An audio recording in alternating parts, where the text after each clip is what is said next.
Salut tout le monde, c'est Nikwal et on se retrouve pour cette septième partie du tutoriel dans lequel je vous apprends à créer un blog en PHP avec un back-office. Donc, dans les parties précédentes, nous avions commencé la partie back-office, après bien évidemment avoir mis en place le site public. Et ici, comme je vous l'avais dit, nous allons nous attaquer à la page dashboard. Qu'allons-nous faire sur cette page dashboard? Eh bien, nous allons tout simplement afficher quelques petites informations, à savoir le nombre de publications, le nombre de commentaires et le nombre d'administrateurs. Ensuite, nous afficherons le nom, enfin les derniers commentaires non lus par un administrateur ou un modérateur, et il aura le choix soit entre le valider, soit le supprimer. Donc voilà. Alors, commençons tout de suite. Je me rends sur PHP Storm. Je suis donc sur la page dashboard.php. Et là, j'aimerais afficher donc ces petites cartes en fait, donc juste ici. Et pour ça, eh bien, c'est très simple. On va faire un peu de HTML, mais je vais également conserver le pré ici pour voir la session. Donc ça peut toujours être utile et on pourra même mettre les cookies si un jour on en a besoin. Donc ici pour commencer, je vais mettre un H2 qui ne porte pas de classe. Ce sera tout simplement tableau de bord, afin de montrer qu'on est sur le tableau de bord, vous vous en doutez. Je vais un peu agrandir, comme ça vous verrez mieux. Ensuite, je crée une div qui porte la classe row, donc une div.row. Et là, on va aller créer une div qui porte la classe col, comme d'habitude. Nous allons la mettre en L4, M6 et S12, donc S12. À l'intérieur de celle-ci, nous aurons une div qui porte la classe card. Et à l'intérieur de celle-ci, nous avons, comme d'habitude, card content pour le contenu. Et on va mettre le texte en blanc, donc white text. Voilà. Maintenant, à l'intérieur de celle-ci, je vais avoir une span. Cette span affichera tout simplement, mettons, le nombre de publications. Donc ici, je lui rajoute la classe card title. Et je vais mettre publication. Ensuite, juste en dessous, je vais créer un H4. Et c'est dans ce H4, que je vais avoir le nombre de publications par exemple. Donc ici j'affiche 10. Si j'actualise, j'ai bien ma carte, ma carte oui, qui apparaît. On n'a pas de couleur de fond, étant donné que je dois la rajouter ici. On va mettre en blue par exemple. Et si j'actualise, j'ai bien une carte bleue qui affiche le nombre de publications. Alors ici, j'ai tout fait en HTML, ça n'a pas grand intérêt, donc nous allons faire ça en fonction des bases de données ici. Donc on va analyser les bases de données admin, comment et post, et on va alors retourner le nombre d'entrées qu'il y a dedans.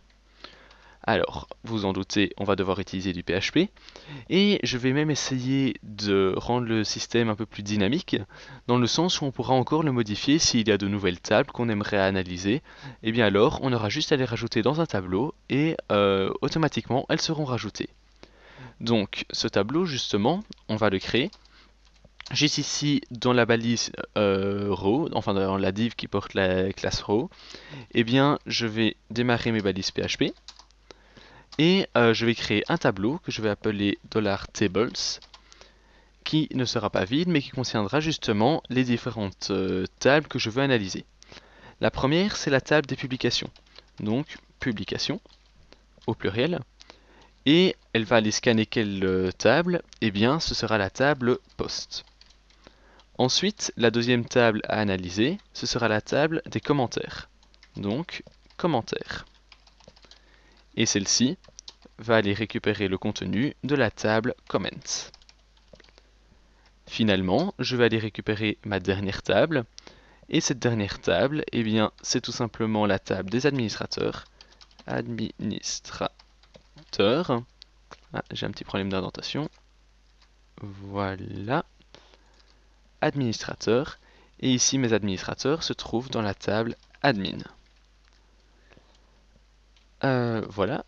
Je me demande pourquoi il met du rouge ici. Normalement, je n'ai aucune erreur. Ah oui, ici. $tables est égal à tout ça. Donc, maintenant, je vais devoir faire une requête. Enfin, pour chaque entrée dans la table, je vais devoir faire une requête qui récupère le nombre. Donc ici, je vais rajouter autour de cette div qui porte la classe call L et L4 M6 et S12, je vais rajouter un for each. Donc, dans mes balises PHP, for each, qu'est-ce que je dois parcourir? Eh bien, mon tableau tables. Donc, $tables, avec le T que j'ai effacé. As, et puis après on va récupérer la clé, donc $table underscore name, étant donné qu'à chaque fois la clé c'est le nom de la table. Et ensuite on va récupérer la table, enfin le nom de la table en base de données. Donc table par exemple, au singulier bien évidemment. Et ici dedans alors je peux afficher le code HTML que je viens d'effacer. Hop, et je le colle, j'indente correctement, et voilà. Donc maintenant on devrait juste avoir 3 fois la même chose. Pourquoi est-ce qu'on a 3 fois la même chose? Eh bien à chaque fois qu'il trouve une entrée, il affiche ce code. Donc s'il trouve 3 entrées, il affiche ce code. De la même façon, s'il en trouve 4, il va l'afficher 4 fois, sauf si j'oublie la virgule ici. Et ici, si je n'enregistre pas, ça ne peut pas aller. Et il n'affiche pas de 4e fois. Pourquoi est-ce qu'il n'affiche pas? Ah, peut-être parce que les deux sont les mêmes. Je n'en ai aucune idée à vrai dire. Voilà, parce que les deux étaient les mêmes, il n'affichait pas. Donc ici on en a une 4e. Alors entre temps, je remarque que j'ai rajouté un petit P, ici administrateur. Donc maintenant c'est bon. Alors à chaque fois, donc on va devoir afficher le nom de la table et puis le nombre d'entrées récupérées. Donc le nom de la table, on l'affiche ici à la place. Donc echo $table. Et puis pour afficher le nombre, on est un peu plus embêté. Du coup, on va créer une fonction. Cette fonction va tout simplement permettre de récupérer le nombre d'entrées dans la table. Cette fonction, je la crée dans le dossier functions qui se trouve juste ici et dans un fichier qui s'appelle dashboard.func.php. Voilà. Donc j'ouvre mes balises PHP, je zoome un peu.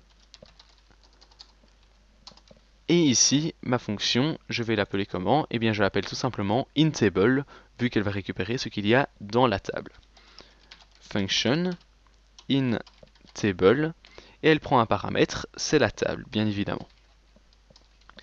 Comme j'ai besoin de pouvoir accéder à la base de données, je mets la connexion à la base de données en global, global DB, et ensuite, je fais ma requête query, qui va être égale à la connexion à la base de données, donc DB, et puis une query.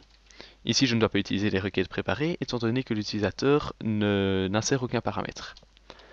On va compter le nombre d'idées, donc select count. On compte quoi? Eh bien, le nombre d'ID, comme je l'ai dit, à partir de la table $table qui a été passé en paramètre. Donc, from $table. Je n'oublie pas le point virgule. Et ensuite, qu'est-ce qu'on va retourner? Eh bien, on retourne tout simplement la variable nombre. Donc ici, c'est tout simplement pour plus de lisibilité. Ce n'est pas impératif de mettre une variable qui va être égale à $query fetch. Alors, pourquoi $query fetch? Eh bien, ça récupérera tout simplement un nombre qui sera le nombre d'entrées et nous n'aurons plus alors qu'à l'afficher à l'utilisateur. Donc ici, ma fonction est créée. Vous voyez, donc c'était vraiment très simple.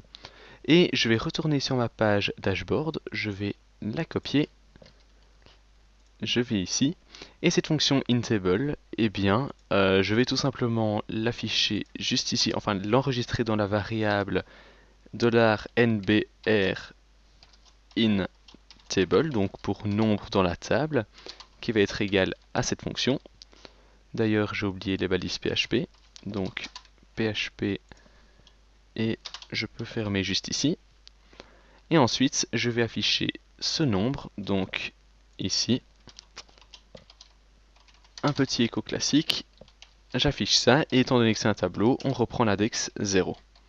Et maintenant, si j'actualise, il fait la requête pour post, comments et admin. D'ailleurs, je remarque que j'ai mis le nom des tables. Donc ici, ce n'est pas $table, mais bien $table underscore name.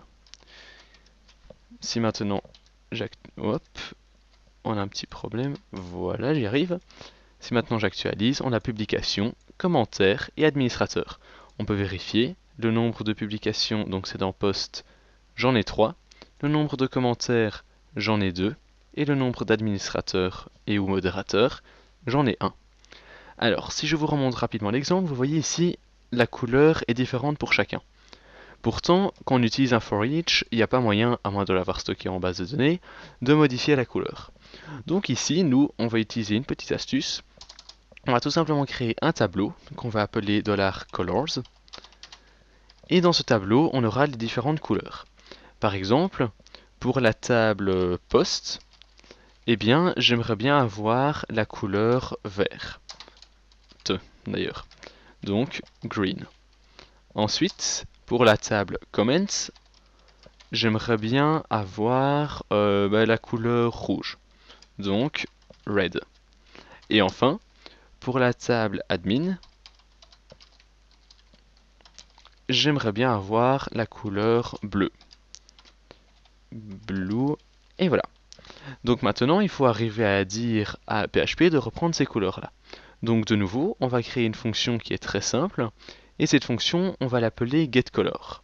Donc je vais dans dashboard.func.php, new function getColor, au singulier, pour rester cohérent. On va choisir donc la table et le tableau colors qu'on va passer en paramètre. Et encore, ce n'est même pas obligatoire. On pourrait très bien mettre le tableau colors qui est juste ici dans la fonction. Maintenant, si vu que le but c'est justement de pouvoir manager ça, enfin administrer ça très facilement, je vais éviter d'aller mettre ça ce tableau dans le fichier de fonction. Donc je vais le passer en paramètre et ce sera alors plus pratique à éditer. Donc je n'ai pas besoin de connexion à la base de données ici. On va d'abord voir si jamais il y a bien dans le tableau colors l'index de la table, donc $table. Donc ici par exemple, si je suis, mettons on récupère la table post, eh bien il faut voir si post se trouve bien dedans, parce que s'il ne se trouve pas dedans, alors il faudra mettre une couleur par défaut. Donc ici, condition très simple, if isSet $colors de, et puis ici on passe la clé en paramètre, donc table. Dans ce cas-là, on va retourner justement cette couleur, donc $colors de table. Si je ne mets pas entre crochets, on va avoir un problème. Voilà, n'oubliez pas le dollar. Et ensuite, si jamais il n'y est pas, eh bien on va retourner une couleur par défaut. Et cette couleur par défaut peut être par exemple orange. Voilà. Donc maintenant, je n'ai qu'à récupérer cette fonction. Je copie, on va la mettre dans Dashboard. Et où est-ce que je vais la mettre sur la page Dashboard? Eh bien tout simplement ici à la place du blue. Donc, je fais un petit écho de la fonction getColors. Et ici, les paramètres $table et $colors sont bons. Donc maintenant, si j'actualise, j'ai bien ma couleur qui change. Vert pour publication, rouge pour commentaire et bleu pour administrateur. Maintenant, je peux mettre bleu-gris par exemple, donc blue-gray. Et hop, quand j'actualise, ça passe en bleu-gris. Je vais remettre ça en vert. Et je vais également vous montrer le comportement si jamais il n'est pas dedans. Donc on va enlever par exemple le bleu pour la table admin. Donc la table admin, il va bien afficher le contenu, mais plutôt que de laisser blanc, il va mettre ici du orange, qui est la couleur par défaut. Bien évidemment, vous pouvez changer toutes les couleurs comme vous le souhaitez. Et ce système, si vous l'utilisez sur un autre site, vous pouvez bien évidemment l'adapter.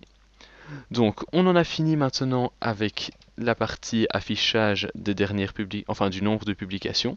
Et on va justement passer alors à l'affichage des derniers commentaires. Donc, je vais commencer par créer un H4 qui contiendra commentaire non lu. Donc H4 commentaire non, sans majuscule, non lu. Et ici, on va tout simplement les afficher dans un tableau. Donc je vais créer mon tableau. C'est tout simplement une balise table dans laquelle je vais avoir un table header, donc thead, et un table body, donc tbody. Dans mon table header, je vais avoir assez classique un table row, donc une ligne. Et donc ici, dans ma table row, je vais tout simplement avoir 3 th qui seront tout simplement pour les 3 champs ici, donc article, commentaire et action. Donc th x 3 d'ailleurs. Le premier c'est article, le deuxième c'est commentaire, commentaire au singulier, et le troisième c'est action au pluriel vu qu'il y en a plusieurs. Ensuite, pour le table body, eh bien on va avoir de la même façon un tr, donc tr, qui portera un id qui sera l'id du commentaire, mais pour le moment on va laisser ça vide. Et dans ce tr, on va avoir des td x3, bien évidemment.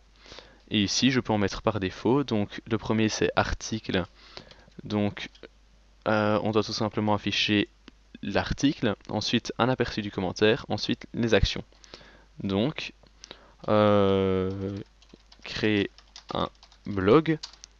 Si je ne suis pas au bon endroit, ça ne peut pas aller. Créer un blog. En dessous, on va avoir super cool. C'est même super cool. Et enfin, je vais avoir les différentes actions. Donc ça, ce seront des boutons. J'affiche rapidement. Ici, on a bien créé un blog, super cool, et les actions. Alors, nous, on aimerait bien récupérer tout ça en base de données. Les actions, on s'en occupera après d'ailleurs. Et je vais donc créer une fonction qui va aller récupérer le titre de l'article et les commentaires en base de données. Donc, je vais sur mon fichier dashboard.func.php et là, je vais créer une nouvelle fonction. Donc, function get_comments pour récupérer les différents commentaires. On ne doit pas lui passer de paramètres. Et ici, on aura bien évidemment besoin de la connexion à la base de données, donc global $db. Ensuite, je crée une requête $rec qui va être égale à la connexion à la base de données et on fait une query. Alors comme c'est une très longue query, je vais la faire en multiligne. Pour commencer, on doit sélectionner quoi? Eh bien, on va avoir besoin de différents champs qui viennent de différentes tables. Donc, select, et maintenant on précise tous les champs.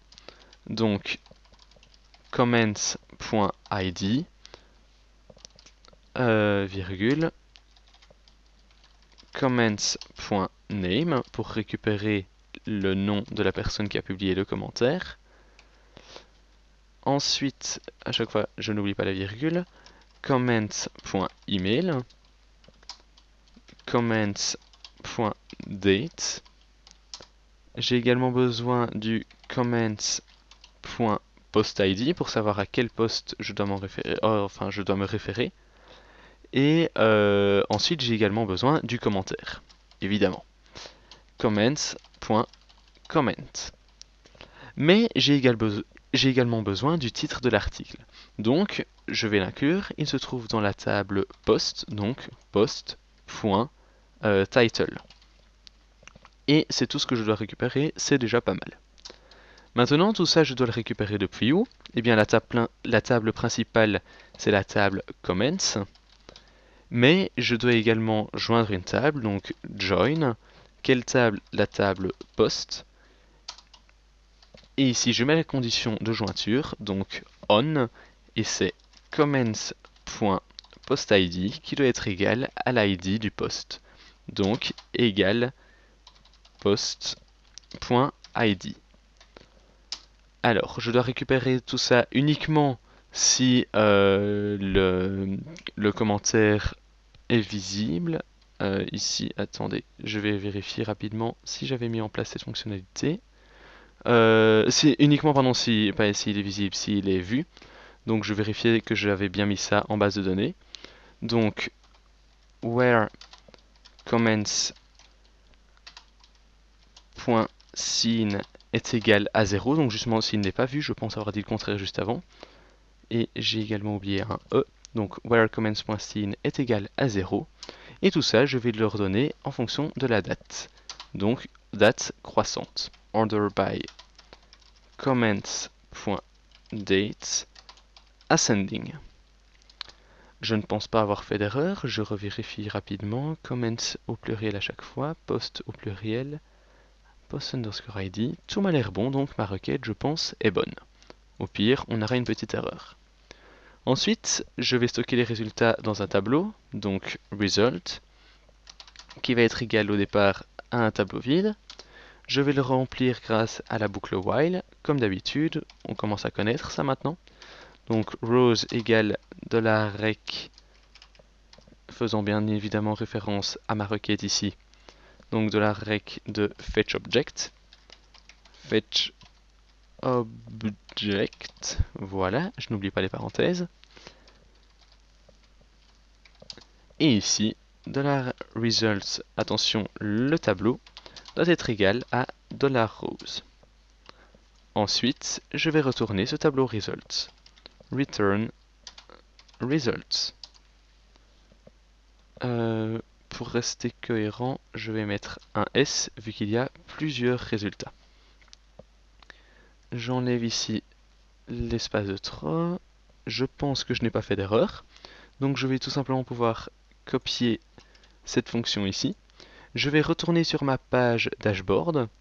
Donc dashboard ici. Et juste en dessous du commentaire non lu, je vais ouvrir et fermer mes balises PHP. Je vais créer une variable que je vais appeler comments au pluriel qui va être égale à ma fonction justement.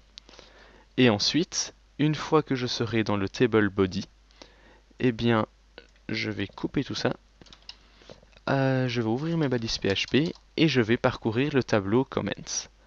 Donc, for each $comments as $comment au singulier. Et donc, à l'intérieur de ce tableau, je ferme et je réouvre les balises PHP et j'affiche le code que j'avais juste avant. Donc ici, en fonction du nombre de commentaires, il me semble qu'il y en avait 2. Je revérifie rapidement, oui, il y en a bien 2.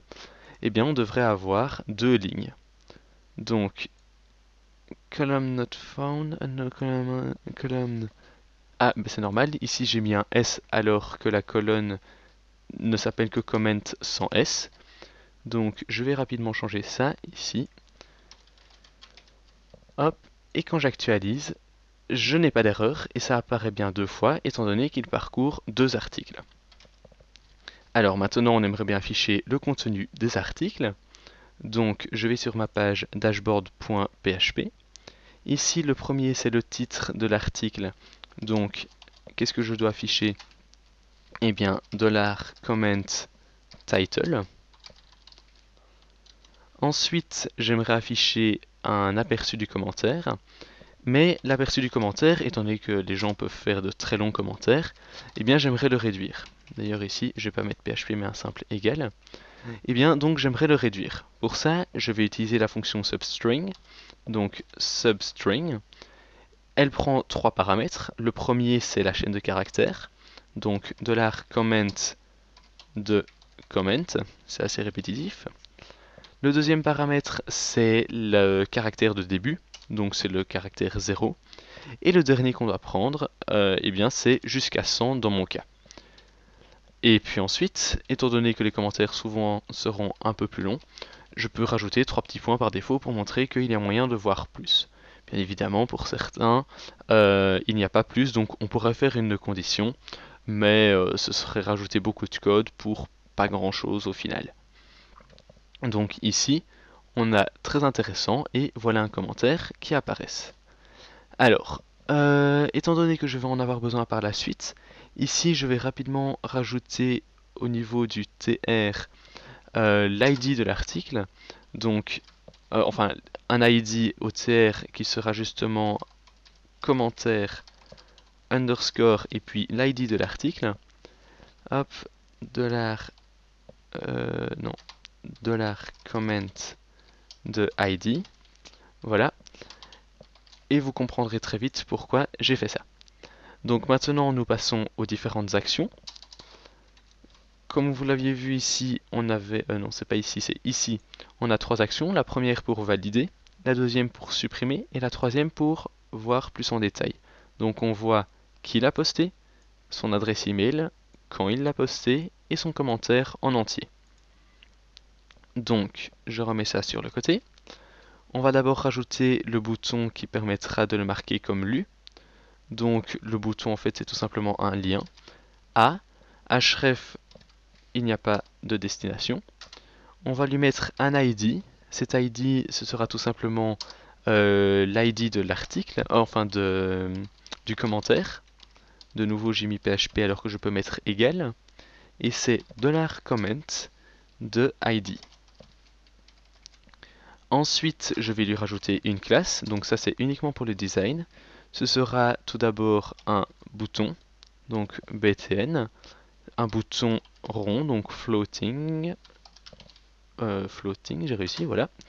Ensuite, ce sera un petit bouton, button small. Je vais lui rajouter un effet de vague, waves effect, et des vagues un peu plus claires que la couleur que je vais lui définir, donc waves light. La couleur justement, je vais mettre green, et je vais lui rajouter la classe c underscore comment. Comme ça, ce sera pour marquer le commentaire comme lu. Si je rappelle que c'est voir en anglais. À l'intérieur, bien évidemment, je vais afficher une petite icône. Cette icône porte la classe material-icons sans le P. Et c'est l'icône qui s'appelle Dawn pour avoir un petit V. Si j'actualise, j'ai bien cette icône. Si j'inspecte l'élément et que mon PC répond, ah voilà. Donc si j'inspecte l'élément, je peux constater qu'ici on a bien l'ID 1. Si je passe au deuxième commentaire, on a le commentaire 2 et là on a l'ID 2. Donc à chaque fois c'est spécifique à chaque article. Maintenant je peux faire le bouton pour supprimer. Donc le bouton pour supprimer est très semblable, c'est pourquoi je peux tout simplement copier-coller cette ligne et on va modifier donc ce qu'on veut modifier. C'est plus au niveau du design ainsi que la classe qui n'est pas cComment ici, mais plutôt delete comment.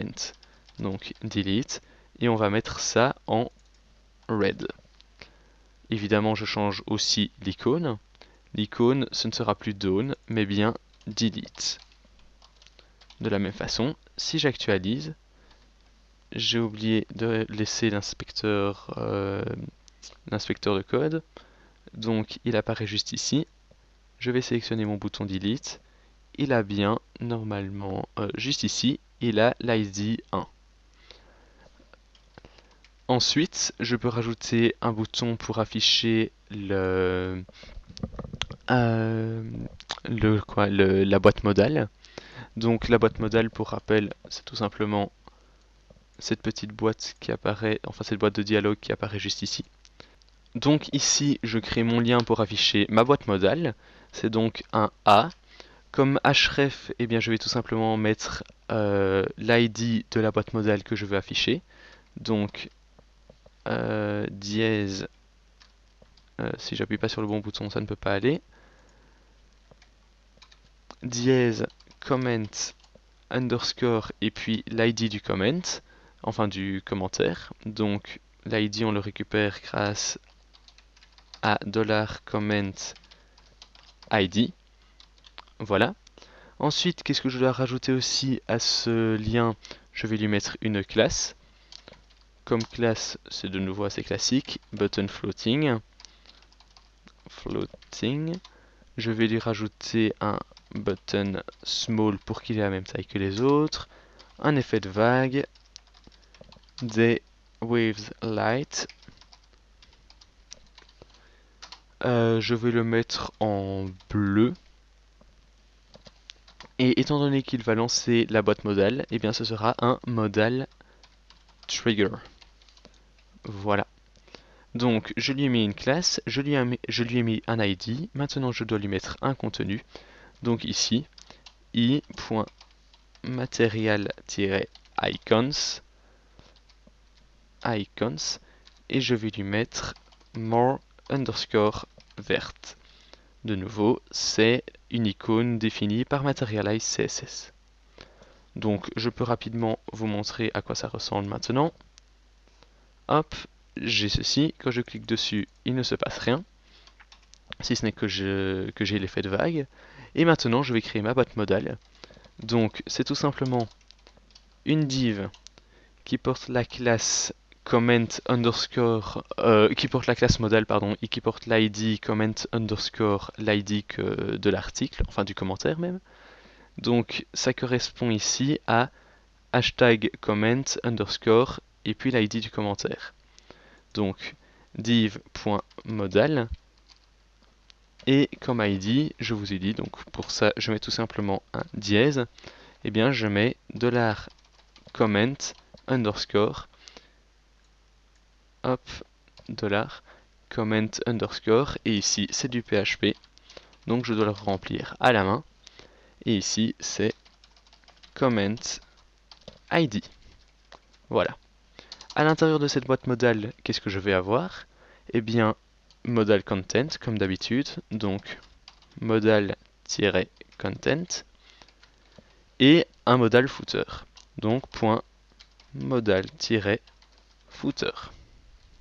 J'ai les deux, je vais un peu les agrandir, voilà. À l'intérieur de mon modal content, qu'est-ce que je vais avoir?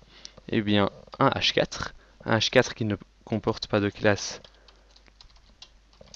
mais qui contient tout simplement le titre de l'article. Donc, comment title.